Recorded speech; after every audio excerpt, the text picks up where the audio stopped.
Matapos humirit ng aumento sa sahod ang pribadong sektor, humihingi na rin ng dagdag sa sweldo ang mga kawani ng gobyerno. Yan ang report ni Justine Santos. Presyo ibaba, Sahod itaas! presyo ibaba. Sahod itaas! Dumoble na ang toll fees, magtataas na ang flag down rate ng mga taxi at tuloy-tuloy ang pag-arangkada ng mga presyo ng bilihin. Kaya naman ang hirit ngayon ng mga empleyado ng gobyerno, 6,000 dagdag sa kanilang mga sweldo. Ang biro nga namin, our take-home pay is not even enough to take us home. Halos 3 dekada ng street sweeper si Mar. Ang sweldo niya ngayon, 8,000 pesos kada buwan. Alam ni Mar na kung sweldo lang niya ngayon ang aasahan, malabong mapatapos niya ng kolehiyo ang 3 niyang anak. Hiling naman sana namin, hindi naman malaki yung kailangan mong yumaman, kailangan namin yung mabuhay. Makakain mga anak namin, makapagtrabaho, makapasok sa eskwelahan. Yun lang ang inihiling namin eh. Bukas naman ang palasyo sa usapin na magbibigay ng aumento sa mga kawaning ito. Pero sakaling maaprubahan, hindi lahat mabibigyan ng aumento. Sakop lang kasi ng proposal ang mga minimum wage earner ng gobyerno o yung kumikita ng lagpas lang ng 7,000 piso. Kung hindi ibibigay ang aumento, nagbanta naman ang sunod-sunod na protesta ang Confederation for Unity, Recognition and Advancement of Government Employees laban sa gobyerno. Sabi ng palasyo, pag-aaralan daw nila ang posibilidad na taasan ng sweldo ng mga kawani ng gobyerno. Kaya naman may hiling ang manggagawang Pilipino at ito ay agarang aksyon dahil aanin pa daw ang damo kung patay na ang kabayo. Justine Santos, News 5. Nakapagtataka ang tutol ang ilang tsuper ng taxi sa pagtaas ng flag down rate. Anila, mga operator lang kasi ang makikinabang dito. Erica Tapalya, ikwento mo. Humahaba na ang pila ng mga taxi dito sa terminal sa Quezon Avenue, corner EDSA. Iisa lang ang pangamba ng mga nakatenggang mga driver. Baka mas lalo raw sila mawala ng pasahero pagdating ng January 24 kung kailan tataas na ang flag down rate ng 40 pesos. Baka mawala na kami ng passenger. Huwag na sanang itaas dahil baka mabawasan yung pasahero namin. Kasi sa ngayon nga lang mahirap na kaming makakuha ng maraming pasahero dahil hirap ang biyahe. Tutol ang grupong Kaanib Taxi Drivers Association sa pagpapatupad ng bagong flag down rate. Ang mga taxi operator lang daw ang kikita rito. Kanya-kanya ng diskarte. Ayun yun, yung marahil yung tanggihan yung pasahero dahil matraffic. Yun po yung mga nagiging causes dito na bakit po yung mga taxi driver ay gumagawa ng mga ganitong sistema. Plano ng grupo makipagdialogo sa hepe ng LTFRB. Sa ngayon, pakikiusapan na raw muna ng LTFRB ang mga taxi operator na huwag nang itaas ang boundary ng mga driver para maambunan din sila ng fare hike. The purpose of the meeting is to finalize the system of calibration and inspection of the taximeter so that there will be a smooth system. Sa January 22 pa mag-iinspeksyon ng LTFRB para matiyak na calibrated ang mga metro ng mga taxi. Didikitan din daw nila ng mga sticker sa kaliwang bahagi ng windshield ang mga taxi na nakakumpleto ng requirements. Erica Tapalya, News 5. Ramdam na ramdam daw ng South Luzon Tollways Corporation ang sentimiento ng publiko. Sa unang 3 araw raw pa lang ng pagtataas ng SLEX, nabawasan ng libo-libong sasakyan ang dumaan sa SLEX. Ikwento mo, Cristina Lazo. Kung ang dami ng mga sasakyang ito ang pagbabasihan, hindi kapansin-pansin ang pagbabago sa SLEX. Pero mismong South Luzon Tollways Corporation ang umamin.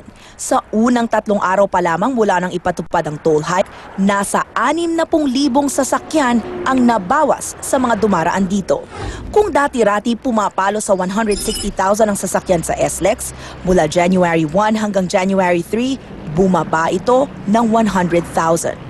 January 1 sinumula ng Toll Regulatory Board ang halos 250% dagdag sa toll fees sa SLEX. Yung iba, either hindi muna sila nagbiyahe o nag-bus muna sila, iniwan yung kanilang sasakyan, o yung iba nagdaan sa National Road. Pero hindi nababahala ang SLTC dahil pangkaraniwan ang ganitong reaksyon ng tao sa tuwing magtataas ng singil sa toll.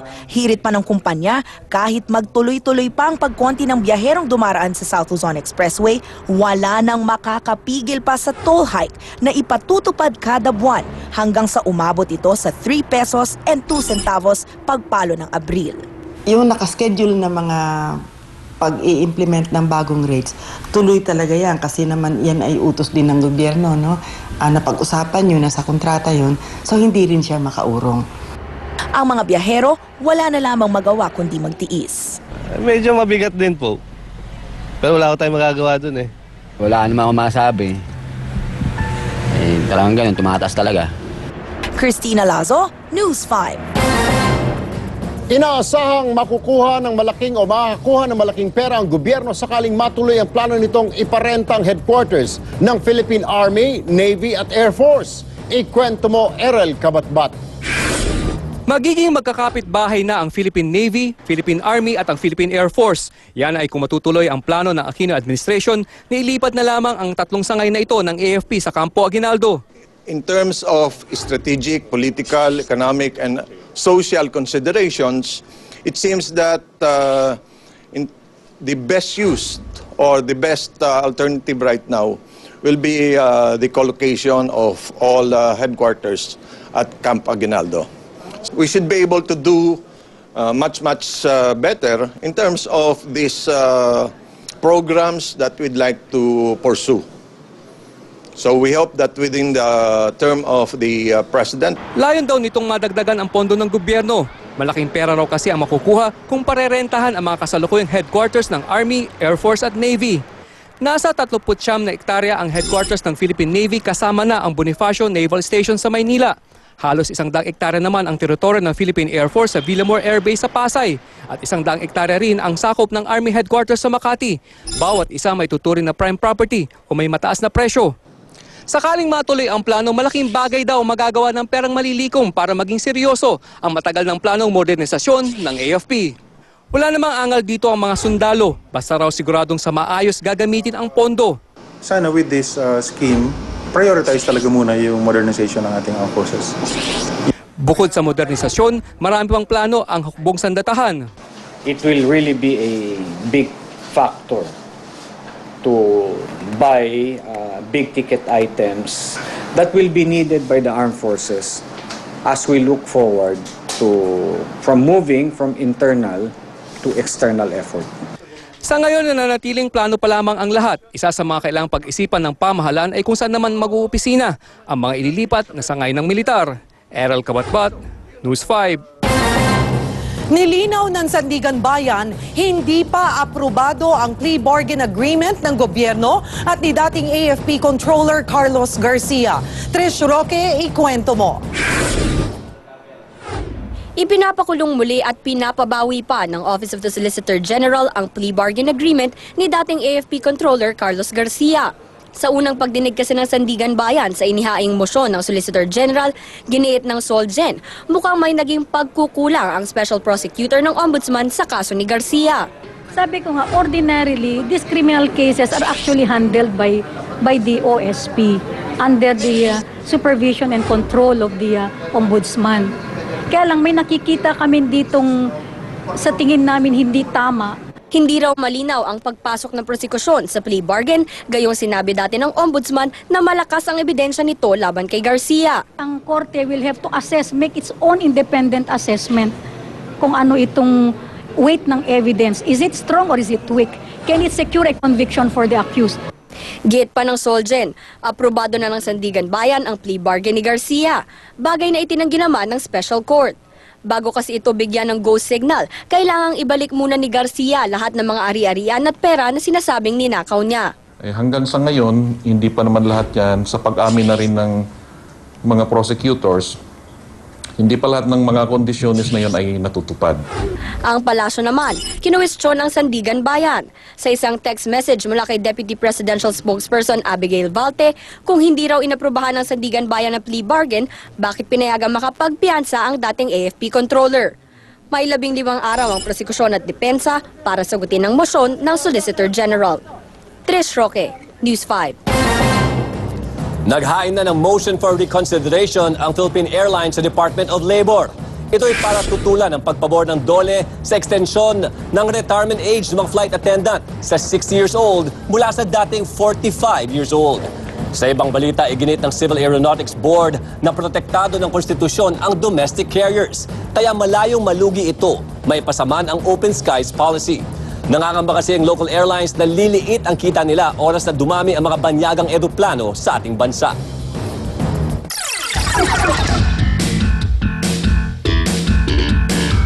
Sa Action Sports, may bagong coach na ang Team Asgals para sa sasabaking AFC Challenge Cup. Sa susunod na buwan, ang pangalan niya, Hans Michael Weiss, ang dating technical director at coach ng U17 national team ng Rwanda.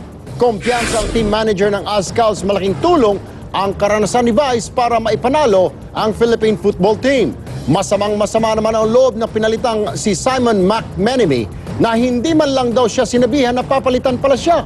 Pinalitan daw si McMenemy dahil wala raw siyang lisensya na isa sa mga requirement para sa mga AFC qualifier.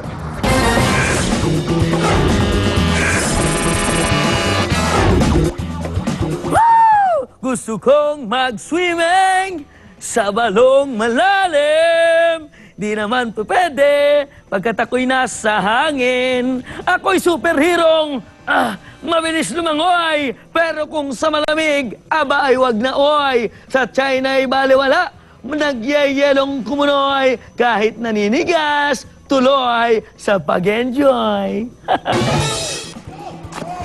Sa nagyayelong balon, sila ay tumalon. Kahit na malamig, kaya daw nila yon. Manalo sa karera, kanilang ambisyon. Mabilis ang langoy, mas mabilis ang ahon. Sobrang lamig pala dito. Napasubo yata ako. Parang mga dolphins lulubog susulpot. Kung sinong manigas ay tiyak na lagot. O dyan sa palibot kakapal ng suot. Dead makilamami na kayang mag-swimsuit. Di nga ako naligo sa bahay. Tapos lulusong ako dyan.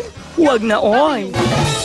Wow! Ito ang aking trivia tungkol sa swimming pool. Alam niyo ba kung ano ang kauna-unahang barko na may swimming pool? Ito ay walang iba, kundi ang pinakamalaking passenger steamship, ang Titanic. Kaya lang lumubog ang barko na ito noong April 14, 1912 matapos bumangga sa icebergs na ikinamatay ng 1,517 na katao. Kasama na nga po si Jack na ginanapan ng kamukha ko na si Leonardo DiCaprio. Mayroon akong tip sa inyo mga bata. Mag-practice kayong mag-swimming. Malay nyo, magkaroon ng Olympics doon sa ibang bansa, kung marunong na kayong lumangoy, langoy nyo na lang yung pagpunta ron kung manonood kayo, nakatipid pa kayo sa barko o eroplano.